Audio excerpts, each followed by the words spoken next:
All right, so let's get into making inferences. So I know me and Mr. Reed have already talked about this, but we're gonna go over making inferences quite a bit this quarter because making inferences is gonna be the most important skill you learn in reading.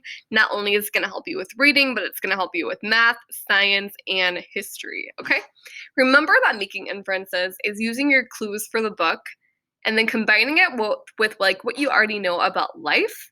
Um, and you're gonna try to figure out what the author is saying, but they're not directly saying. Okay?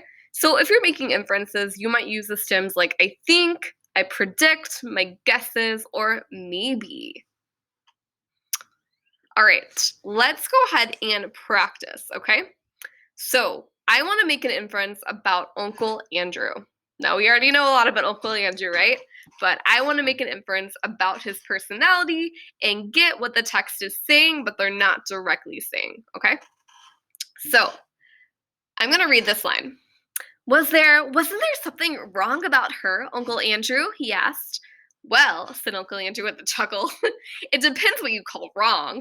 People are so narrow-minded. She's certainly got very queer in her later life. Did some very unwise things. That was why they shut her up. In an asylum, do you mean? Oh, no, no, no, said Uncle Andrew in a shocked voice. Nothing of that sort. Only in prison.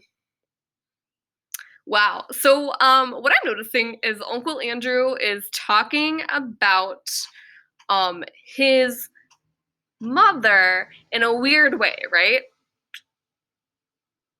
He's saying she got queer, which like strange in later life, and that's why they shut her up. And he's saying like, oh, she's only in prison, right?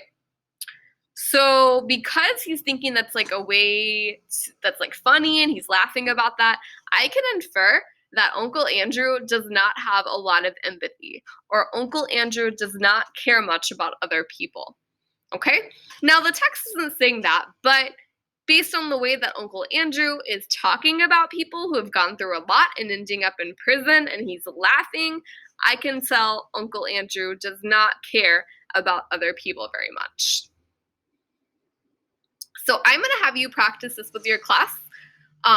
You are going to read this section and you're draw it and you're going to highlight how Diggory is feeling, okay? And then you're going to have a quiz and you're going to tell me how Diggory is feeling in that section to get some practice on making inferences. All right, when you're done, your teacher is going to kind of take it from there. We've got a couple of passages we're going to reread and some questions we're going to answer. Then you're going to read this passage with your class about chivalry and answer some more questions. Now, this is the fun part. When we get to the end of the lesson, after you do your exit ticket, I have a Kahoot about making inferences that I think is going to get y'all some crucial practice, okay? Before we go, what I want you to learn out of this is what kind of person Uncle Andrew is, what kind of person Diggory is, and what actions in the text show you what kind of people they are.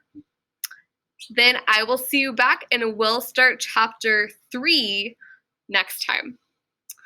Bye, y'all.